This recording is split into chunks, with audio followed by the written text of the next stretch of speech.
दुरूद उनके लिए है, सलाम उनके लिए। बिस्मिल्लाहिर्रहमानिर्रहीम नहमदुहु व नसल्ली अला रसूलिल करीम, अम्मा बाद। आज सुफ़ा ऑनलाइन कोर्सेज की तरफ से ज़कात कोर्स का 8वां सबक पेश किया जा रहा है।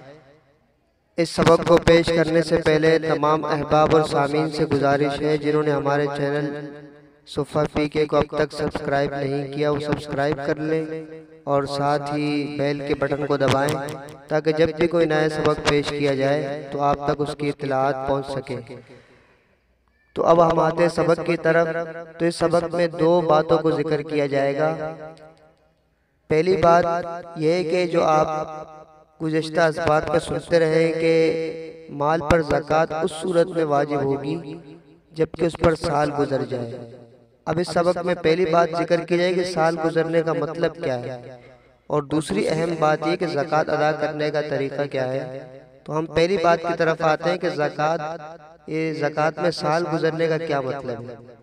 तो साल गुजरने का ये मतलब हरगिज़ नहीं कि पूरा साल मुकम्मल निसाब आपके पास मौजूद रहे, बल्कि मतलब ये है कि साल का पहला और आखिरी दिन निसाब मौजूद रहे, दरमियान में कमी बेशी होती रहे तो कोई हरज नहीं। जैसे 2 शाबान 1439 हिजरी को आपकी शादी हुई, इस वक्त आपके पास 50,000 रुपये आ गए। शरन आप 2 शाबान 1439 हिजरी को साहिब निसाब हो गए, लेकिन अभी साल का पहला दिन है। इसके बाद मुख्तलिफ मौक़ों पर इसमें पैसे बढ़ते भी गए घटते भी रहे, लेकिन आइंदा साल यानी 1440 हिजरी के यकुम शाबान को जब साल पूरा हुआ तो आपके पास 50,000 या निसाब के बराबर पैसे मौजूद रहते हैं। तो यूं समझा जाएगा कि साल गुजर गया, लिहाजा आप पर ज़कात फ़र्ज हो जाएगी और जितनी रकम होगी सब पर ज़कात फ़र्ज होगी। मसलन 50 से बढ़कर 2 लाख हो गए तो 2 लाख पर ज़कात आएगी, और घटकर 45,000 हो गई और 45,000 अगर निसाब के बराबर है तो ज़कात आएगी, निसाब के बराबर नहीं तो ज़कात नहीं आएगी। अब आते हैं दूसरी बात की तरफ कि ज़कात अदा करने का तरीका क्या है। तो याद रखें कि ज़कात अदा करने का तरीका यह है कि आप पहले काबिल ज़कात अशिया की मार्केट वैल्यू के एतबार से मजमूई लागत निकाल लें, और फिर तमाम लिए हुए कर्जा जात, मुलाजिमीन की तनख्वाहें, जुमला अक़साम के टैक्सेस और बिल्स, वाजिबुल अदा किराए, बीवी का महर, मकान या सामान वगैरह की पेमेंट्स, बीसी या कमेटी अगर मिल चुकी हो तो इसकी बकिया अक़सात, इन सब का मजमुआ रकम की सूरत में निकाल लें और इसको काबिल ज़कात अशिया की मजमूई लागत से मिन्हा यानी माइनस कर दें। जो रकम बचे वो साफ़ी रकम है। अगर ये साफ़ी रकम निसाब ज़कात यानी 52.5 तोला चांदी के बराबर या ज़ायद हो तो साफ़ी रकम को कैलकुलेटर पर 40 से तकसीम कर दें। जितनी रकम जवाब में आए उसे ज़कात के तौर पर अदा कर दें। एक बात ये भी नोट फरमा लें कि 52.5 तोला चांदी ग्राम के एतबार से 612.36 ग्राम बनती है। मज़ीद वज़ाहत के लिए ज़कात निकालने का इजमाली खाका मुलाज़ा फरमाएं। ज़कात निकालने का इजमाली खाका ये कि सबसे पहले ज़कात वाजिब होने की कमरी तारीख का तयन कर लें। अगर कमरी तारीख यानी इस्लामी तारीख याद न हो तो गौर व फिक्र के बाद जिस तारीख की तरफ ज़्यादा रुझान हो वो मुतय्यन होगी। अगर किसी तरफ रुझान भी ना हो तो खुद कोई कमरी तारीख मुतय्यन कर लें। मसलन आप पर ज़कात वाजिब होने की कमरी तारीख यकुम मुहर्रम है तो इस तारीख को देखा जाएगा कि इस तारीख को आपकी मिल्कियत में मौजूद काबिल ज़कात अशिया की मार्केट रेट के मुताबिक मालियत क्या है। मसलन आपके पास काबिल ज़कात अशिया में से 4 अशिया हैं: सोना, चांदी, नकदी, सामान तिजारत।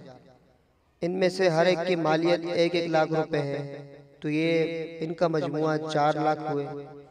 तो गोया आपके पास काबिल ज़कात अशिया की मालियत 4 लाख रुपए हुई। इसके बाद देखा जाएगा आप पर कोई कर्ज है या नहीं। अगर आप पर कोई कर्ज है तो सबसे पहले उसे माइनस किया जाएगा। मसलन आप पर 2 लाख रुपए कर्ज है तो पहले 2 लाख माइनस करेंगे तो 4 लाख में से 2 लाख बच गए। अब इस 2 लाख को 40 पर तकसीम करेंगे तो जवाब आएगा 5000, यानी 2 लाख पर 5000 आप पर ज़कात होगी। यही 2.5% बनते हैं। अब कुछ रकम रुकुम जिक्र की जा रही है आप हजरात की आसानी के लिए, ताकि ज़कात देने में ज़्यादा हिसाब किताब करने की ज़रूरत पेश ना आए। तो याद रखें कि 40,000 रुपये पर 1,000 रुपये है, 80,000 रुपये पर 2,000 रुपये ज़कात है, 1 लाख रुपये पर 2,500, 2 लाख रुपये पर 5,000, 3 लाख रुपये पर 7,500, 4 लाख रुपये पर 10,000, 5 लाख रुपये पर 12,500, 10 लाख रुपए पर 25,000, 20 लाख रुपए पर 50,000 रुपए, 30 लाख रुपए पर 75,000 रुपए, 40 लाख रुपए पर 1 लाख रुपए, 50 लाख रुपए पर 1,25,000, 1 करोड़ रुपए पर 2.5 लाख। ये तो मोटी मोटी रकूम की ज़कात जिक्र कर दी।